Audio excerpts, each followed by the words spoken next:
বাংলাদেশের ইকোনমিটা 2001 সালে যেরকম ছিল, আফ্রিকার economy right now is that way. অল্প টাকা ইনভেস্টমেন্ট করে আপনি অনেক বড় হওয়ার স্কোপ আছে। ইউনিসেফ, ডব্লিউএফপি, ইউএনডিপি ফান্ড নিয়ে বসে আছে, দেওয়ার লোক পাচ্ছে না। আফ্রিকাতে বিজনেস অপরচুনিটি আছে ভাই, আমি কোন বিজনেসে ঢুকতে পারি? সাউথ সুদানের ল্যান্ড হচ্ছে বাংলাদেশের চেয়ে মনে করেন মোটামুটি 10 গুণ বড় হবে, 8 গুণ তো হবে শিওর। পুরাটার মধ্যে কোনোদিন চাষ হয় নাই ভাই, ধরেন 100 বছরে চাষ হয় নাই। ওই ল্যান্ডের মধ্যে যদি আপনি কিছু ফালান ভাই, পানি বুনি নাও দেন ভাই, সেই ফসল হবে, ওটা দিয়ে পুরো আফ্রিকার আপনি খাওয়াইতে পারবেন 5 বছর। যেমন বাংলাদেশে বিফ আমদানি করতে দেন, এটা একটা সিন্ডিকেট। আমি সাউথ সুদান থেকে বিফ আইন আপনাকে খাওয়াইতে পারবো 450 টাকা কেজি, দেশি বিফ ভাই, কোনো চর্বি নাই। ও সারা জীবনে ঘাট ছাড়া কিছু খায় নাই। রুয়ান্ডাতে যদি আপনি যান, আপনার কাছে মনে হবে আপনি সিঙ্গাপুর গেছেন। ওরা 180 ডিগ্রি চেঞ্জ করে ফেলছে নিজেদেরকে। 2014 সালে ইমিগ্রেশনে আমি গেছিলাম, আমার অফিসের একটা ছেলে ডকুমেন্টে কি ঝামেলা হয়েছে, আমি গেছি, আগামী 1 সপ্তাহ তোমাদের ভিসা টিসা দিতে পারবো না। আমি কেন, কী হয়েছে? পরে বলে যে দেখো নোটিশ দেখো, 2টা দেশের নামে নোটিশ আসছে ডকুমেন্ট ফোর্জারি, একটা হচ্ছে বাংলাদেশ, একটা হচ্ছে নাইজেরিয়া। ভাই মান সম্মানটা থাকে। সুদানে অনেক লোক পাইছে যায়, এদেরকে সুইডেন বলে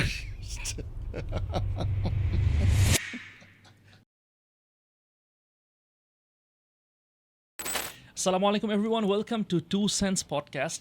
আমরা 2 সেন্স পডকাস্টে সবসময় চেষ্টা করি নতুন কিছু পসিবিলিটি, অপরচুনিটিস, এমন কিছু আইডিয়াস আপনাদের সাথে শেয়ার করতে, যেটা আপনারা সাধারণত অন্য কোথাও ডিসকাস হয় না। সেই রকমই আজকে একটা খুবই ইন্টারেস্টিং আজকের এপিসোডটা। আমি জানি না আমি আমার আজকের যে গেস্ট আমি কীভাবে ইন্ট্রোডিউস করবো, কিন্তু আমি একটা গল্প দিয়ে বলি। সো আমার সাথে মাকসুদ ভাইয়ের সাথে দেখা হয় একটা সামিটে। তখন অনেক মানুষজন ছিল, হঠাৎ করে ভাই আমার সাথে আসে, and then he started talking about Africa, and then Africa-te there is huge opportunity for Bangladeshi people. ভাই মানে he is so into Africa, owner nickname হইতেছে, মানুষজন ওনাকে চেনে আফ্রিকা মাকসুদ বলে। একটা মানুষের নাম চেঞ্জ হয়ে গেছে, আফ্রিকা মাকসুদ। সো আমাদের সাথে আছে আফ্রিকা মাকসুদ ভাই। তো মাকসুদ ভাই, আই ওয়ান্ট নো সামথিং, যে আফ্রিকাতে কি আসলে বাংলাদেশি ব্যবসায়ীদের জন্য সম্ভাবনা আছে? কারণ আমরা সবসময় চিন্তা করি Dubai and then other countries, Europe, America, what not. আপনি বলতেছেন যে না ভাই, there is a huge opportunity for Bangladeshi people in Africa. ভাই can you please elaborate, how is that possible ভাই, একটু বলেন। আপনি ইমাজিন করেন 2001 সালে বাংলাদেশ কী ছিল, ওইখানে কয়জন এন্টারপ্রেনার ছিল, কয়জন ব্যবসায়ী ছিল? খুবই কম। মানুষের স্ট্যাটাস ক্যালকুলেট হইতো, কে কত ভালো চাকরি করে, কে কত ডাক্তার হয়েছে, ইঞ্জিনিয়ার হয়েছে। এখন কিন্তু এটা কেউ ক্যালকুলেট করে না, রাইট? বাংলাদেশের ইকোনমিটা 2001 সালে যেরকম ছিল, আফ্রিকার economy right now is that way. অল্প টাকা ইনভেস্টমেন্ট করে আপনি অনেক বড় হওয়ার স্কোপ আছে।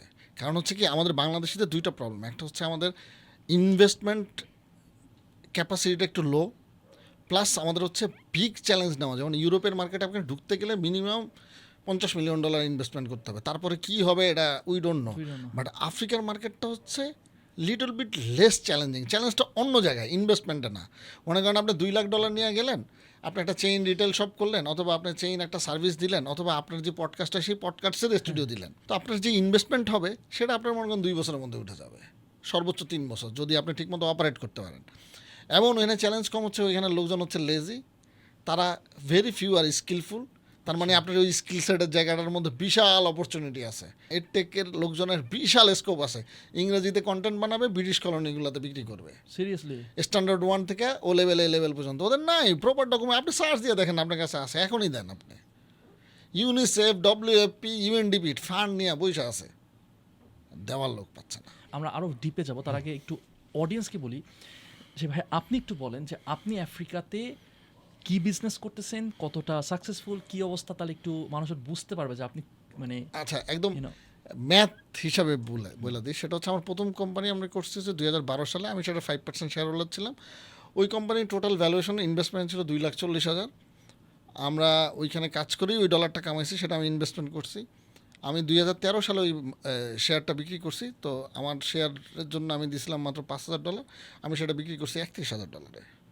আমি যেদিন কোম্পানি বিক্রি করি সেই মাসেও কোম্পানি $70,000 প্রফিট হয়েছে, ঠিক আছে? সো আপনাকে হার্ডওয়ার্কটা জানতে হবে। তারপরে ফলোড বাই দ্যাট, আমি যে $31,000 পাইছি, ওইখান থেকে $24,000 দিয়া নতুন একটা কোম্পানিতে 10% শেয়ার নিছি। ওকে, সেম টাইপের বিজনেস আমরা একটু বড় করে করছি, ওকে, ঠিক আছে? সেই 10% শেয়ার, $24,000 শেয়ার বিক্রি করছি $3 লাখ 2021 সালে। তার মানে ভ্যালুয়েশন কত হইলো, রাইট। হিসাব করেন। 24 থেকে 3 লাখ। $3 লাখ। আর এর মধ্যে আমি তো ডিরেক্টর হিসেবে বেতন নিছি, বছরে 3টা টিকিট পাইছি, বিজনেস ক্লাসে ফ্লাই করছি, ঘুরছি ফিরছি। আমার এমনও হয়েছে মাসে আমাকে যেই খাবারের জন্য যেই টাকা দিত সেই টাকার থেকে $1000 বাঁচত। মানে এত পরিমাণের আমরা তো ডিরেক্টর, আমরা তো একটা সার্টেন টাইমে মনে করেন ধরেন প্রথম 80টা ক্লায়েন্ট আমরা নিজেরা ডিল করছি, আমাদের কোনো স্টাফ ছিল না। কারণ আপনার প্রফেশনালদেরকে যখন আনবেন সে একটা পার্টিকুলার ক্রাইটেরিয়ার মধ্যে কাজ করবে, সে আমার মতো কাজ করবে না। আমার এমনও হয়েছে আমি দিনে 18 ঘন্টার 2 দিন টানা কাজ করছি, ঘুমাই নাই ভাই। এই যে হার্ডওয়ার্ক করছি 1 বছরের মধ্যে আমার লাগছে আমি প্রথম স্টাফ নিয়েছি হচ্ছে 8 মাসের সময়, সাপোর্ট ইঞ্জিনিয়ার। তখন আমি নিজেকে সাপোর্ট থেকে উইথড্র করছি, আস্তে আস্তে নিজেকে টেকনিক্যাল সিস্টেম থেকে উইথড্র করছি, আস্তে আস্তে আমি ম্যানেজমেন্টে চলে গেছি, বড় বড় ব্যবসা খুঁজি, আমরা সিস্টেম চেঞ্জ করছি, বড় বড় সিস্টেম ডিসিশন নিয়েছি, আস্তে আস্তে ব্যবসায়ী হয়েছি। প্রথমে ভাই কামলাই ছিলাম। এই কামলা হওয়ার জন্য একটাই challenge, you have to have a good communication skill. আফ্রিকাতে বিজনেস অপরচুনিটি আছে ভাই, আমি কোন বিজনেসে ঢুকতে পারি?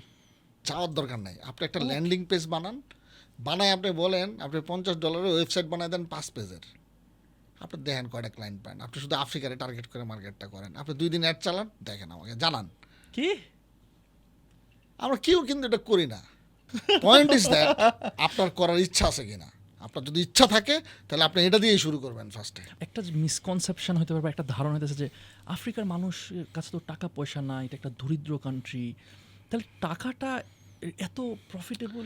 বাংলাদেশের ব্যাপারেও 2001 সালে একই কথা বলতো, ওরা গরিব। ওকে, এক সময় ডব্লিউএফপি ফান্ডের জন্য বাংলাদেশের সরকার হাতে পায়ে ধরতো। এখন ডব্লিউএফপি যেই ফান্ড দেয় ওর চেয়ে বেশি আমার জেলা পরিষদের চেয়ে বেশি ফান্ড আসে, সরকারি ফান্ড। বড় হয়েছে ইকোনমি, মানুষ বাড়ছে, কনজিউমার বাড়ছে, মিডল ক্লাস বাড়ছে। আফ্রিকা তো তাই হবে ভাই, যখন হবে তখন আর আপনি সুযোগ পাবেন না। এখন হচ্ছে আপনার চান্স, আমার আপনার চান্স। $24,000 দিয়ে শুরু করবো, $3 লাখ বেচবো, মাঝখানে যা হবে সব বেনিফিট। এক্সপোর্ট করা যাবে? অবশ্যই করা যাবে, কেন করা যাবে না। আমাদের গার্মেন্টস সেক্টরের প্রবলেম কি, আমরা garments sector basically trading sector. কীরকম, আমি আপনাকে ডিজাইন দিচ্ছি, আপনাকে কাপড় দিচ্ছি, আপনাকে বইলা দিচ্ছি কালার কোড, আপনি আমাকে বানায় দিচ্ছেন, আমি কোয়ালিটি কন্ট্রোল করে নিয়ে যাচ্ছি। আমার কিন্তু নিজের কোনো ব্র্যান্ড নেই। আচ্ছা, আফ্রিকাতে তাহলে যায় না কেন? ওনাদের এত টাকা আছে, ওনারা যাবে না। তাহলে আফ্রিকাতে একটা টেক্সটাইল ইঞ্জিনিয়ার নিয়ে আপনি ওদের কিছু কাপড় চাপড় কিনে নিয়ে আসেন, নিয়ে এসে এখানে রিসার্চ করেন, প্রথমে 100 পিস 200 পিস বানান, বিক্রি করেন, অল্প অল্প করে মার্কেট তৈরি করেন। যেদিন আপনার প্রতি মাসে 1000 পিস তৈরি হবে, ডিমান্ড তৈরি হবে, আপনি আফ্রিকাতে সেটেল হয়ে যান। তাহলে আপনার ফার্স্ট বিজনেস ছিল হইতেছে আইটি বিজনেস? IT business. এখন হচ্ছে যেটা ওই যে $3 লাখ পাইছি, এরপরে আমি ডিরেক্টর হিসেবে বেতন পাইছি, এরপরে প্রফিট অনেক কিছু হয়েছে ভাই। সেটাতে কি করছি, আবার রিইনভেস্ট করছি আলহামদুলিল্লাহ। সেটা কোথায়? Real estate. আর আমার বাকি যেই নতুন যেই 3 পার্টনার, তারা হচ্ছে বেসিক্যালি রিয়েল এস্টেটে কাজ করে, তারা এটা বুঝে। তারা বলছে যে লেটস ডু ইট, আমরা আর আইটি সেক্টরে থাকবো না, কারণ এটা অলরেডি স্যাচুরেটেড হয়ে গেছে। কেমন হয়েছে, 2012 সালে যখন কোম্পানি করছি, আমার যারা মোটামুটি স্টাফ ছিল সবার এখন একটা করে আইটি কোম্পানি আছে। তো আমরা এই জন্য ওই মার্কেটটাতে আর পেনিট্রেট করতে চাই নাই। তো রিয়েল এস্টেটে ঢোকার পরে আমরা হচ্ছি আমেরিকান এম্বাসি থেকে মনে করেন 4 মিনিটের হাঁটার রাস্তা, ওইখানে আমরা 20 কাঠা জমি কিনছি আমাদের কোম্পানির নামে করে, আমরা ওইখানে কনস্ট্রাকশন শুরু করছি। ওইখানে আমরা বাইরের ইনভেস্টমেন্ট নিয়েছি। তো সব মিলে যেটা হয়েছে, আমাদের টার্গেট ছিল আমরা একটা কনস্ট্রাকশন ফার্ম তৈরি করে ফেলবো। ওই কনস্ট্রাকশন হওয়ার মধ্যে আমরা 3টা কন্ট্রাক্ট নিয়ে নিছি। অ্যাজ অফ টুডে আমরা ওরা হচ্ছে আমাদেরকে একটা কন্ট্রাক্ট দিছে, which is around like $2 lakh মতো। আমি জানি না অ্যামাউন্টটা কত, আমাদের অনলাইনে আপলোড হয়েছে, আমি দেখবো নি পরে। তো আমরা এইভাবে স্ট্রাগল করছি। আমরা কিন্তু 2021 সাল থেকে কনস্ট্রাকশন ফার্ম নিয়ে স্ট্রাগল করছি, কারণ আমরা কেউই এই বিজনেসটা বুঝতাম না। আস্তে আস্তে আস্তে আস্তে বুঝছি, কিন্তু এই বুঝতে যাওয়া ভাই অনেক টাকা বার্ন হয়ে গেছে। কিন্তু ডিসিশনটা কি খারাপ ছিল না ভালো ছিল? ডিসিশনটা খারাপ ভালো দুইটাই ছিল, 50-50। আফ্রিকার সাথে কি আমরা ইম্পোর্ট এক্সপোর্ট এরকম করা ইম্পোর্ট এক্সপোর্ট যেমন হচ্ছে আমরা মধু আনতেছি ইনশাল্লাহ। জামশেদ ভাই অলরেডি আনা শুরু করছে তানজানিয়া থেকে। ওটা very expensive honey, I don't know why he is bringing that expensive one. There is a cheap one which is 100 times better than Bangladeshi produce honey. ঠিক আছে, 100 টাইমস বেটার। কোথায় এটা? সাউথ সুদানে হয়, উগান্ডাতে হয়, তানজানিয়াতে হয়, পুরা বেল্টেই হয় ভাই। ওখানে কেউ চাষ করে না ভাই, ওরা লেজি। আল্লাহ যা দিছে ওটাই খায় শেষ করতে পারে না। যেমন উগান্ডাতে জাতীয় ফল হচ্ছে কলা, ওরা কিন্তু পাকা কলা রে ভাইজা খায়। এত কলা হয় কি করবে ভাই, ফালায় তো দিতে পারবে না, ভাইজা খায়। ওইখানে আম পুরো নষ্ট হয়ে যায়। আমি আগে জানতাম না, আমি একজন জিজ্ঞেস করছি প্রথম 2012-13 দিকে সাউথ সুদানে, তোমরা আম খাও না কেন, পাইকা আছে?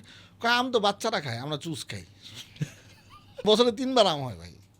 আপনি ওইখানে ফ্যাক্টরি দেন, ফ্যাক্টরিতে ভালো মতো কইরা আপনি ইউরোপ, মিডল ইস্ট সব জায়গায় জুস বেচতে পারবেন। প্রবলেম এখানে আফ্রিকাতে চ্যালেঞ্জ হচ্ছে 2টা, একটা স্কিল ম্যান পাওয়ার নাই, আর একটা হচ্ছে সিকিউরিটি। সাউথ সুদানের ল্যান্ড হচ্ছে বাংলাদেশের চেয়ে মনে করেন মোটামুটি 10 গুণ বড় হবে, 8 গুণ তো হবেই শিওর। পুরাটার মধ্যে কোনো দিন চাষ হয় নাই ভাই, ধরেন 100 বছরে চাষ হয় নাই। ওই ল্যান্ডের মধ্যে যদি আপনি কিছু ফালান ভাই, পানি বুনি নাও দেন ভাই, সেই ফসল হবে। ওটা দিয়ে পুরো আফ্রিকার আপনি খাওয়াইতে পারবেন 5 বছর। এখন ওইখানে আপনি কেমনে ব্যবসা করবেন? তা আমাদের অপরচুনিটিটা কোথায়?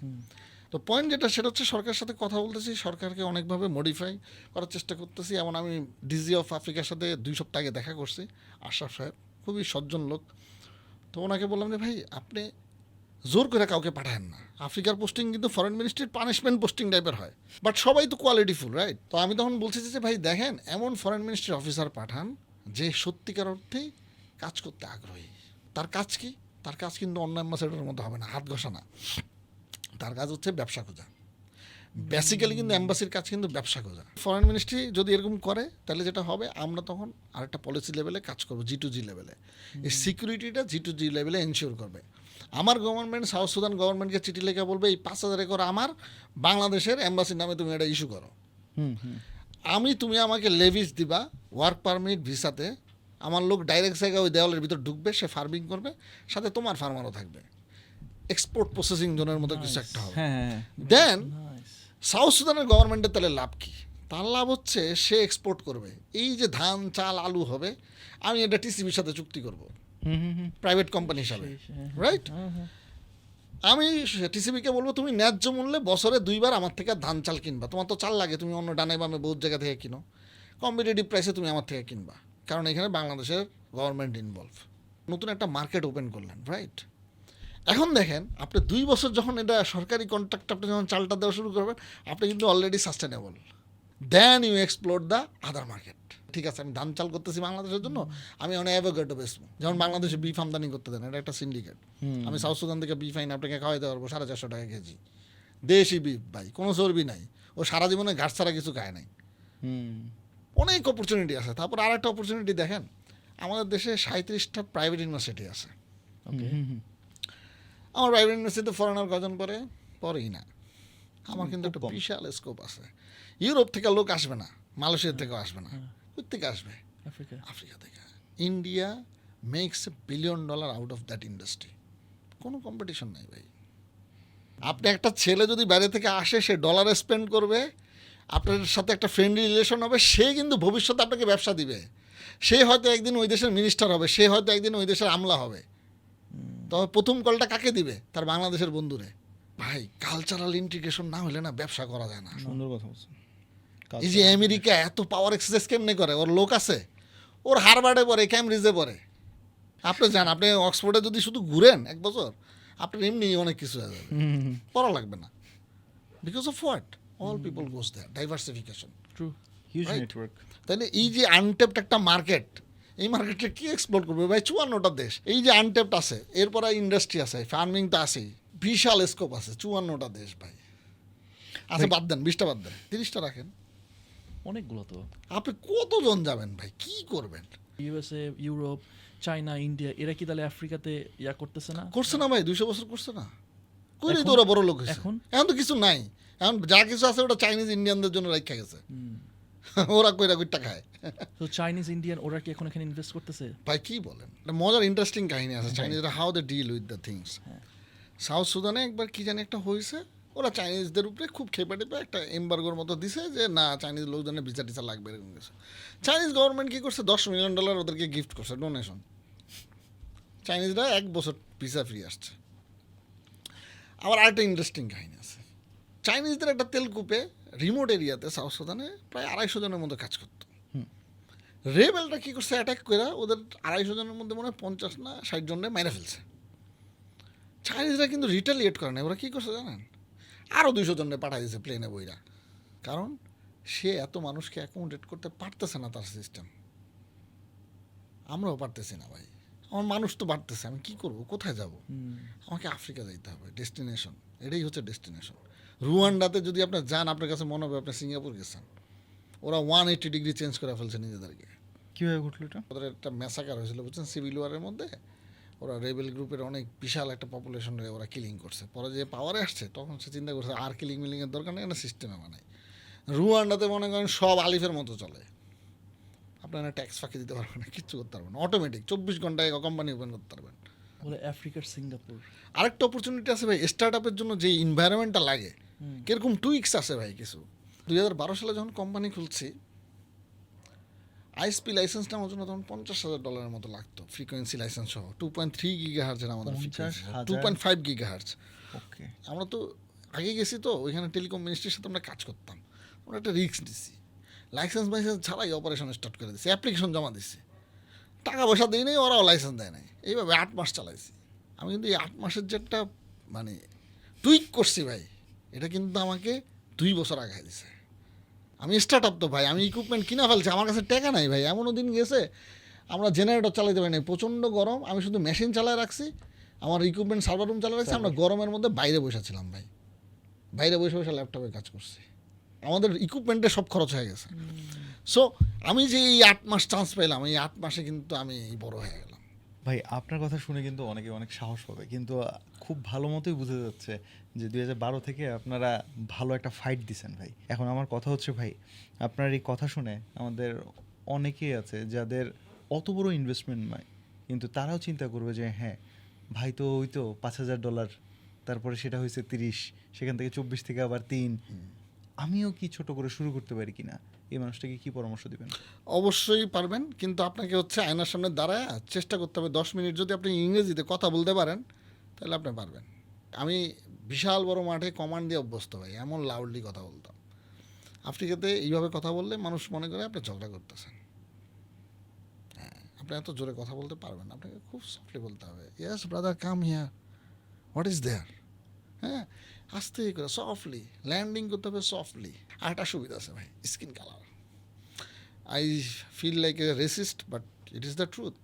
আপনি যদি পোল্যান্ডে যান, জার্মানিতে যান, you are not a white guy, you are a black guy, not even brown, black. Africa গেলে আপনার একটা অ্যাডভান্টেজ হচ্ছে কি, আপনি ফরেনার, ও কিন্তু লোকাল, ওভাবে ট্রিট করে কি ট্রিট করে। আসলে? হ্যাঁ, স্কিন কালার ম্যাটার করে, এটা সাইকোলজিক্যাল সেটিং। এই সাইকোলজিক্যাল Foreigner সেটিং সাথে কিন্তু তাকায় থাকে। 1000 বছর ধরে চলছে, 2000 বছর ধরে চলছে। কালোদের উপরে যেই অত্যাচার হয়েছে ওরা কিন্তু ওইভাবে নেয়। কলকাতা গেলে দেখবেন সাদাদেরকে কিন্তু সাহেব বলে।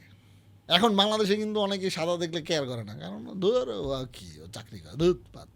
কিন্তু আফ্রিকাতে কিন্তু একটা স্কোপ আছে, বিশাল স্কোপ। আমি এখন পর্যন্ত কোনো মিনিস্ট্রিতে গেছি, অ্যাপয়েন্টমেন্ট ছাড়া ঢুকে গেছি কে ভাই, because I am a foreigner.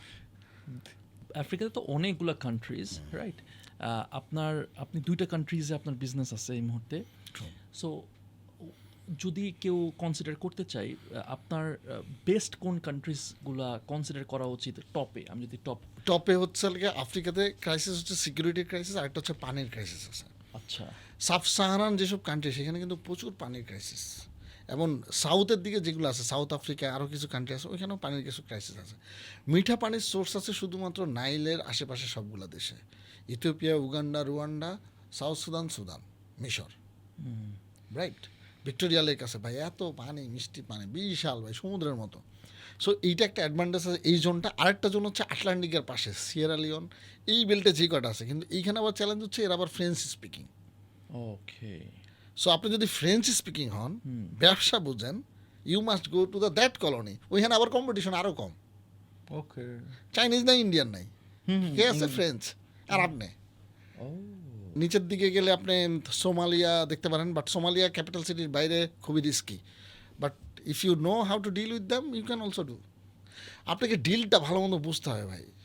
ভাই আপনি আমাকে একটা সিনারিও বলেন না, মানে আমার মানে লিটারালি আই উইশ আমি আপনার কোনো একটা ডিল মেকিংয়ে আমি আপনাকে দেখতাম যে মাকসুদ ভাই এভাবে করে ডিল করতেছে। আমি ভাই, আমার ডিল করার খুব মজার কাহিনী আছে। আমি হচ্ছে সুদানের যে রেবেল 11টা গ্রুপ ছিল, সেই গ্রুপের যে সামিট হয়েছে, আমি ওই সামিটে ইনভাইটেড গেস্ট ছিলাম, কারণ 2 of the rebel person was my friend back in Dubai. তো ওনারা যখন আসছে সাউথ সুদানে, ওই সামিটটা সাউথ সুদানে হয়েছিল 2021 সালে, I have given a access to the, আমি ওই সাউথ সুদানের প্রেসিডেন্ট বসেছিলাম, আমি 2 রো পিছনে বসেছিলাম, ঠিক আছে। সাথে ইথিওপিয়ার ফার্স্ট সেক্রেটারি যে ছিল ওই সময়, উনিও ছিলেন বাংলাদেশ অ্যাম্বাসির। ওনারা পরিচয় করে দেয়, your excellency, this is Maksud, Maksud is doing good business in South Sudan, if you want to do anything talk with him. ও এমনি বলতো ভাই। আফ্রিকানদের পাহাড়টা ভাই এত বড়, আপনি যদি ওদের কাছাকাছি যেতে পারেন ওরা আপনাকে সব দিবে। আমরা যেটাতে ছিলাম ভালো দেশের লিস্ট, তো স্কোপ ভাই প্রচুর আছে, আপনি কোনটা দেখবেন। যেমন পৃথিবীতে কিন্তু এখন যত কাঠ আছে সব কিন্তু আফ্রিকা থেকে এক্সপোর্ট হয় সারা পৃথিবীতে। এবং আমরা যে সেগুন কাঠ কিনি ইন্ডিয়া থেকে বা আশেপাশের দেশ থেকে, এগুলো কিন্তু সব আফ্রিকা থেকে আসে। এখানে প্রসেস হচ্ছে। হ্যাঁ, ইন্ডিয়ানরা করে এই ব্যবসা, ইন্ডিয়ান আর চাইনিজরা। এই যে মেডিকেল সার্ভিস দিয়ে কোটি কোটি ডলার কামায় ইন্ডিয়া। আমার তো এই সেক্টর নাই। এডুকেশন দিয়ে ভাই আপনি বিশ্বাস করবেন না, প্রত্যেক মাসে মনে হয় 1000 অ্যাপ্লিকেশন পড়ে ইন্ডিয়ান এম্বাসিতে। সব স্টেটের লোক যায়, আফ্রিকান সব স্টেটে যায়। ভাই আপনাকে ওপেন হইতে হবে, কত বড় ইন্ডাস্ট্রি হবে ভাই বুঝেন। আমার মনে করেন সাউথ সুদান থেকে 500 স্টুডেন্ট আসলে আমি আশা ভাড়া দিয়ে তো মাসে ভাই 2 লাখ টাকা কামাবো। মাথার মধ্যে অলরেডি প্ল্যান আছে, কিন্তু ওই যে ভিসা তো দিবে না। এতক্ষণ তো ভালো ভালো কথা বলছি দেশের, এখন 2-1টা নেগেটিভ কথা বলি। 2014 সালে ইমিগ্রেশনে আমি গেছিলাম, আমার অফিসের একটা ছেলে ডকুমেন্টে কি ঝামেলা হয়েছে, আমি গেছি, আগামী 1 সপ্তাহ তোমাদের ভিসা টিসা দিতে পারবো না। আমি কেন কী হয়েছে, পরে বলে যে দেখো নোটিশ দেখো, 2টা দেশের নামে নোটিশ আসছে ডকুমেন্ট ফোর্জারি, একটা হচ্ছে বাংলাদেশ, একটা হচ্ছে নাইজেরিয়া। ভাই মান সম্মানটা থাকে। আরেকটা উদাহরণ দুবাইতে রাশিয়ান এম্বাসিতে অ্যাপ্লাই করবো, আমি আর আমার বউ রাশিয়া যাব। ওইখানে এম্বাসিতে ফোন দিছি, বলে Maqsud there is 2 things you need to know, we have some restriction on the Bangladeshi people as well as Afghanistani people. If you want to submit application, you need to give extra 2-3 documents. নামটা কি বলছে, আফগানিস্তান, বাংলাদেশ, আর কারো না। তার মানে কেউ না কেউ ফোর্জারি করছে। এই যে ভাই পুরা ঘটনার মধ্যে আপনি যখনই ডকুমেন্ট ফোর্জারি করতে যাবেন, তখনই কিন্তু আপনার ভায়াবিলিটিটা, ইন্টিগ্রিটিটা কমে যাবে। ভাই আপনার যেই ডকুমেন্ট আসল না, আপনি বলেন ভাই আমার এটা নাই, তোমার এই ক্রাইটেরিয়া ফুলফিল করো না, তাহলে তুমি যাবা না। সো এই ইমিগ্রেশনের ব্যাপারটাও কিন্তু ভাই একটা মানে ইস্যু। সুদানে অনেক লোক পাইছে যায়, এদেরকে সুইডেন মিলে সুইডেনের কথা বলে সুদানে নিয়ে এসছে। ভাই ওইখানে আপনার মানে তো কালচারাল ডিফারেন্স আছে, খাওয়া দাওয়া সব কিছু ডিফারেন্ট, তো কি প্রথম কষ্ট হয়েছে। প্রথম যেমন আমি যেই পুলিশ কোম্পানির হয়ে কাজ করছি, ওরা হচ্ছে প্রথম সকালবেলা ব্রেকফাস্টে দিতে হচ্ছে একটা শক্ত রুটি, ওটা দিয়ে মাথার মধ্যে বাড়ি দিলে মোটামুটি মাথা ফাইটা যাবে, এরকম একটা অবস্থা। একটা ডিম দিত, কফি দিত, চা দিত, দ্যাটস ইট। দুপুরবেলা দিতে হচ্ছে কি ভাই জানেন, উগালি নামে একটা খাবার আছে, খুবই পুষ্টিকর খাবার, কেনিয়ান। আমি উগালি খাইতে পারতাম না, ভাত আটা দিয়ে কেমনে জানি বানাইতো, বিফ স্টু বানাইতো ভাই, বিফটার হচ্ছে নুডলসের মতো চিকন করে কাটতো, ঝোলমল দিয়ে কেমন, আমি ওটাও খাইতে পারতাম না। রাত্রেবেলা ওরা হচ্ছে একটা গোটা ফিশ ফ্রাই করতো অথবা মুরগি ফ্রাই করতো, আমি ওইটা খাইতাম, সাথে আলুর চিপস থাকতো। তো আমরা যখন কোম্পানি খুলছি, আমার প্রথম স্টাফ কিন্তু কুক ছিল ভাই। 8 মাস পরে যে নিয়েছি সে তো সাপোর্ট ইঞ্জিনিয়ার, কিন্তু প্রথম যে স্টাফ নিয়েছি ডে 1 সে ছিল কুক। বাংলাদেশে একটা ছেলে ছিল, ওরে সুইডেন বলে সুদানে নিয়ে গেছে ওই কেস। তো he earn a lot of money later on. হ্যাঁ, he didn't regret. He did not regret, he recovered. কারণ একটা বিজনেস কমিউনিটি গ্রো হলে হয় কি ভাই, এটা এক্সচেঞ্জ হয়। আমার এমপ্লয়ি আপনার কাছে যাবে, আপনার এমপ্লয়ি আমার কাছে, সবারই তো কুক লাগে, পুরো রাজকীয় স্টাইলে চলতাম ভাই, বুঝছেন না। তবে আফ্রিকাতে সাউথ সুদানে একটা জিনিস দেখছি ভাই, আমরা ক্যাশ টাকা রাখতাম, অনেক ডলার, কোনো আমার স্টাফ, ক্লিনিং স্টাফ কোনো দিন একটা টাকাও ধরে নাই। সাউথ সুদানের কালচার কিন্তু ওই যে সুদানের পার্ট ছিল, তো ওরা সরিয়া লতে খুব ছিল, তো এই কারণে ওদের প্র্যাকটিসটা খুবই ভালো ছিল। ওরা চুরিদারিতে ভাই মানে ঘৃণা করতো। 12-13 পরে হয়েছে কি, আশেপাশের দেশের লোকজন ঢুকছে, ব্রিটিশ কলোনি, কেনিয়া, উগান্ডা, পুরো ডারে শেষ করে সেরা বেড়া করে ফেলছে ভাই। আমি যখন গেছি তখন আমি 3.5 সাউথ সুদানিজ পাউন্ডে $1 পাইতাম, এখন এটা হচ্ছে 5,000 পাউন্ড। উগান্ডার এই এত বড় ফলের কারণ কি জানেন, কোনো একটা দেশ যদি ফরেনারদের টাকা পয়সা কনফিসিকেটেড করে, মানে দখল করে ফেলে, তখন কিন্তু ওই দেশের টাকার মূল্য কিন্তু আর বাড়ে না। ওকে, উগান্ডাতে এই ঘটনা ঘটছিল ইদি আমিনের সময়। Okay, from that time up to now এটাই এখনও ঠিক হচ্ছে না। বাংলাদেশের সবচেয়ে বড় চ্যালেঞ্জ কি দেখবেন আপনি, আফ্রিকা নিয়ে কেন ফ্লারিশ হয় না, এই কোশ্চেন আপনার মনে আসছে না ভাই? আসছে কি না, আমি অ্যান্সার দিয়ে দিই, এটা অনেকের খারাপ লাগবে। বাংলাদেশের সমস্যা কি জানেন, 2টা সমস্যা। আমার ফরেন মিনিস্ট্রিতে সিভিল যারা, তারা ব্যবসাকে ফ্লারিশ করার জন্য যেসব এফেক্টিভ স্টেপ নিতে হয়, তারা মানুষকে এন্টারটেইন করতে পারে না, করতে চায় না, শুধুমাত্র সাদা চামড়া হলেই এন্টারটেইন করতে চায়। আমার অ্যাম্বাসেডারের, যুক্তরাষ্ট্রের অ্যাম্বাসেডারের বিহেভিয়ার একরকম, আফ্রিকাতে যখন পোস্টেড হয় তার বিহেভিয়ার আরেক রকম হয়ে যায়। সেকেন্ড হচ্ছে আপনি দেখবেন অনেক, আমি জানি না আপনার এখানে কোনো মিলিটারি অফিসার আসে কিনা ইন্টারভিউর জন্য, ব্যবসা হইতেছে আফ্রিকাতে আমরা তলায় ফেলছি, এই করছি সেই করছি, কোথায় ব্যবসা হয়েছে? If you are a military officer, you are not suppose to do any business and not suppose to think about business, you engage business people with that thing, that's a big floss.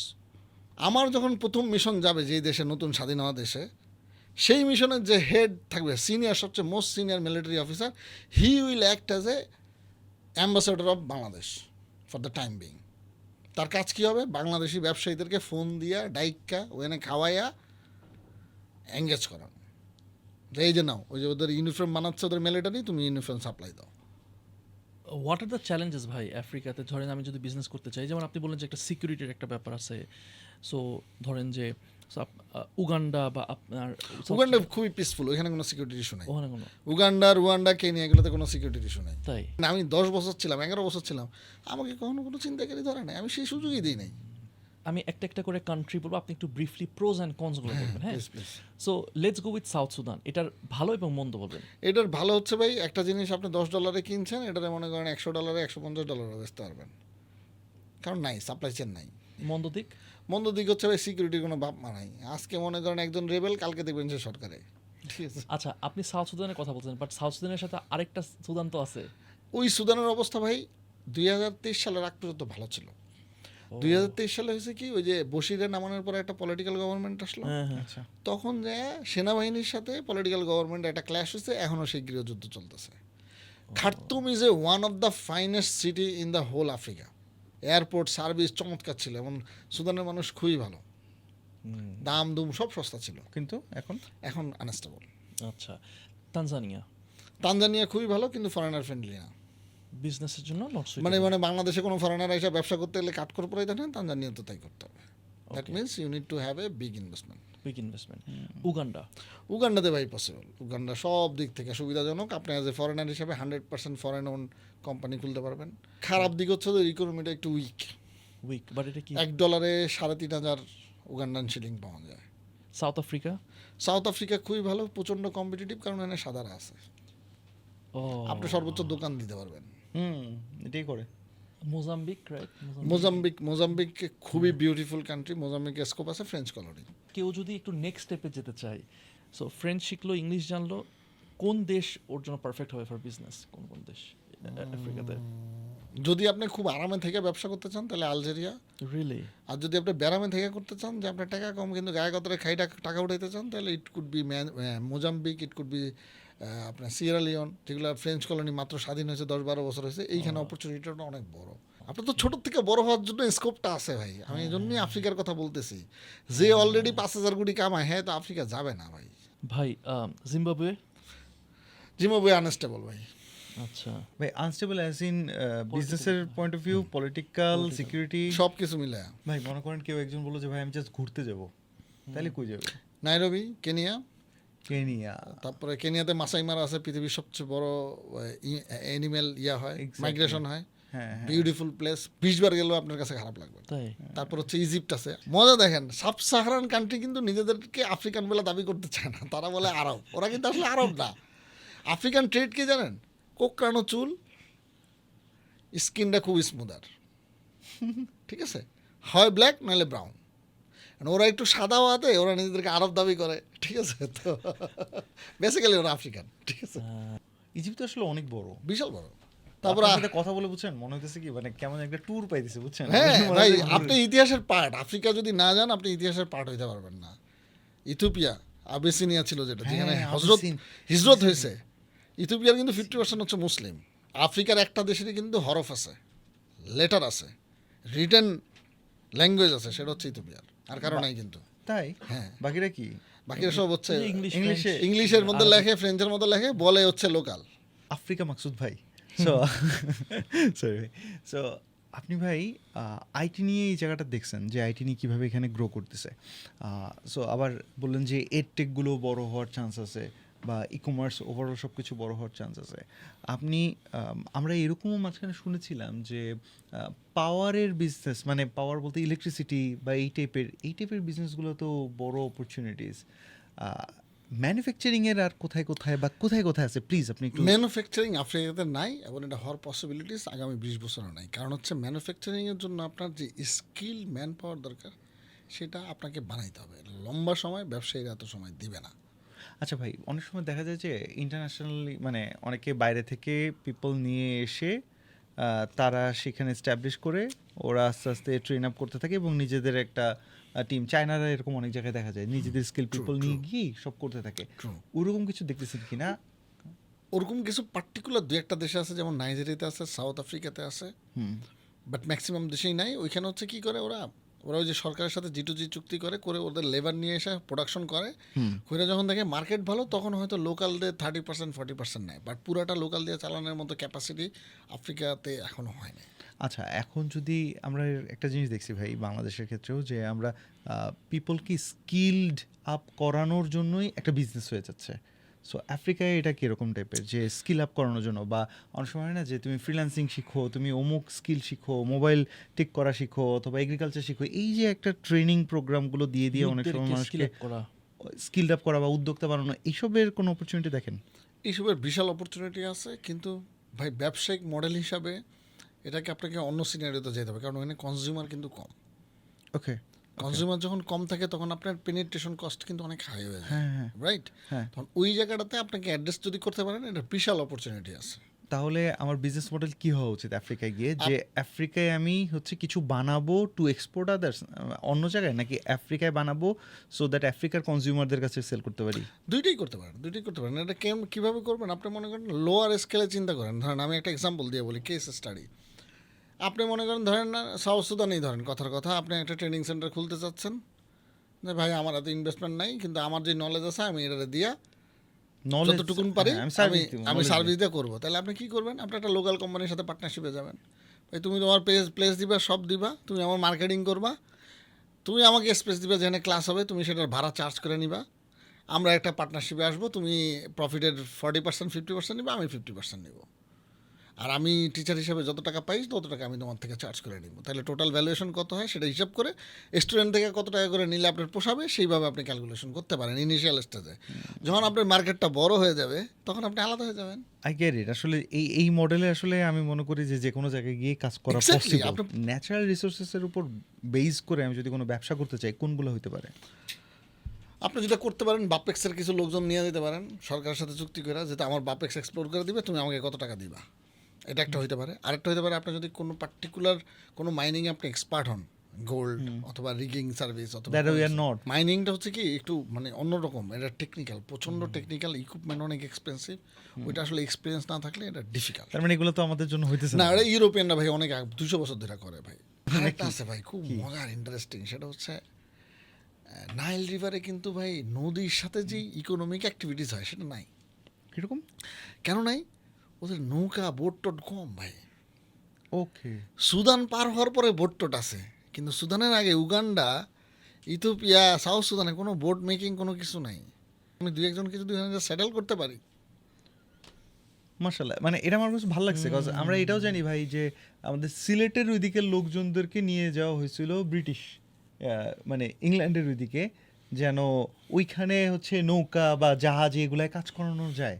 So আমাদের এখানে নাকি একটু স্কিলটা ভালো ছিল, আমাদের সিলেট বলি, চট্টগ্রাম বলি, এই জায়গায় স্কিল ভালো ছিল। সো ওই স্কিল এখনও ইউটিলাইজ করা যায়। এবং সবচেয়ে মজার ব্যাপার হচ্ছে ওই নাইল রিভারের একটা পোর্শন কিন্তু বাংলাদেশ নেভি ওদেরকে রেকি করছে, ওইখানে অপারেশন চালায়, ওদের কাছে সব ডাটা আছে। ইন্টারেস্টিং।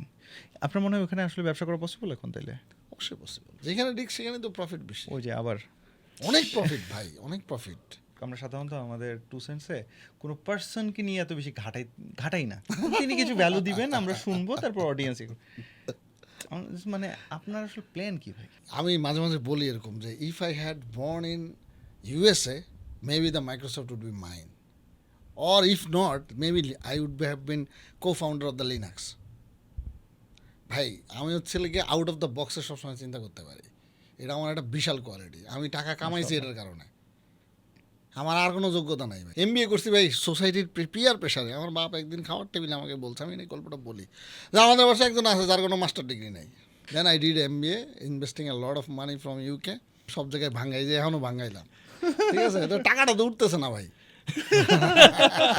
আমার একটা থিওরি আছে ভাই, যার যত বড় ডিগ্রি, স্পেশালি বাংলাদেশের মানুষের জন্য, যার যত বড় ডিগ্রি সে ব্যবসায়ী হিসেবে তত খারাপ। কারণ হচ্ছে সে সেমলেস দিতে পারে না, আপনাকে পলিশড বানায় ফেলে। আপনি যখন একটা এডুকেশন সিস্টেমের মধ্যে দিয়ে যাবেন না, আপনাকে সে পলিশড করে ফেলবে।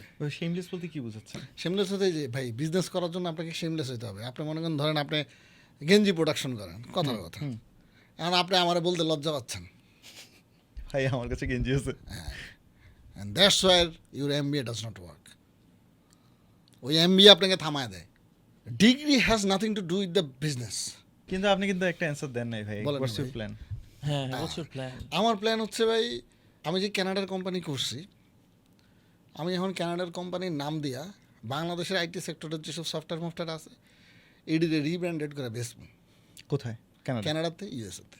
গরম ব্যবসা ভাই, কারণ হচ্ছে এই সাস মডেলের বিজনেস কিন্তু পৃথিবীতে আরও 100 বছর ফ্লাইশ করবে। আর একটা টার্গেট আছে ভাই, বাংলাদেশে কোনোদিন যদি আমার 200 কোটি হয়, আমি এটা টাটার মতো হসপিটাল দিব ইনশাআল্লাহ। ক্যান্সারের জন্য ইনশাল্লাহ, অথবা একটা স্পেশালাইজড হসপিটাল দিব যেটা সেলফ সাস্টেনেবল হবে। ইন্ডিয়া যাওয়া লাগবে না? ইন্ডিয়া যাওয়া লাগবে না, কোনো দেশে যাইতে হবে না। থার্ড আরেকটা করবো, ড্রোনের একটা ফ্যাক্টরি দিব ভাই। মিসাইল ড্রোন না, অনেক ধরনের ড্রোন আছে, এগ্রিকালচারে ইউজ হয়, অনেক জায়গায় হয়, মিলিটারিতে হয়। ওকে। আমি ড্রোন কেন দিব? আমি তো মিসাইল বানাইতে পারবো না। আপনি যখন ডিফেন্সিভ স্ট্র্যাটেজি থাকবে, ওটা কিন্তু সবচেয়ে টাফেস্ট স্ট্র্যাটেজি। অফেন্স করা কিন্তু সহজ, কিন্তু যখন আপনি ডিফেন্সিভ মুডে থাকবেন, ও কিন্তু জানে আপনি ডিফেন্সিভ মুডে আছেন। তো আপনার স্ট্র্যাটেজি কি? How you gonna survive in the rest of the upcoming 50 years? Drone আপনি লেখা রাখেন, আমি না দিলে অন্য যে দিবে সে কম করে হলো $500 মিলিয়ন কামাবে শুধু বাংলাদেশ থেকে ড্রোনের ব্যবসা দিয়ে। আপনার you don't need aircraft anymore. Aircraft is so expensive, maintaining, piloting, engine বানানো, সার্ভিসিং, হেভি এক্সপেন্সিভ। আমার রেগুলারলি আমরা কি বলি ভাই, আচ্ছা এই ব্যবসাটা, তারপর ব্যবসাটা সেকেন্ড স্টেজ কি, থার্ড ব্যবসার সাথে ভাই আপনার সাথে না, কানেক্টেড। আপনার সাথে ব্যবসা না, আপনার সাথে টোটাল একটা মানে অ্যাডভেঞ্চারাস জার্নি মনে হয় গেল। ভাই connected. Africa is so nice, so beautiful. If you go there you will never forget. আমরা মোটামুটি শেষ আচ্ছা, ভাই, কনক্লুশনে শেষ চলে করুন। আসছি। Do you want to add anything for the audience, যে কোনো কিছুকে আমরা মিস করে গেছি? আপনারা যদি সত্যি ব্যবসা করতে চান, ক্রস বর্ডার বিজনেস করতে চান, তাহলে আফ্রিকাতে আসেন, এক্সপ্লোর করেন। প্রথমে ঘোরার জন্য যান, চিন্তা করেন যে ঘোরার জন্য $5,000 দিয়ে টিকিট কাটছি, 4-5টা দেশ দেখে আসবো, যদি কিছু করতে পারি করলাম, না করলে তো ঘোরা হইল। যান, দেখেন। আমার কথা বিশ্বাস করার দরকার নাই, আই এম নো বডি, কিন্তু আপনারা যান, নিজের জাজমেন্ট ইউজ করেন, লাইগা থাকতে হবে আপনাদেরকে। দ্যাটস ইট ভাই। অলরাইট, কুল। দেখা হবে নেক্সট এপিসোডে। ভালো থাকবেন, টেক কেয়ার, আসসালামু আলাইকুম। সালাম আলাইকুম।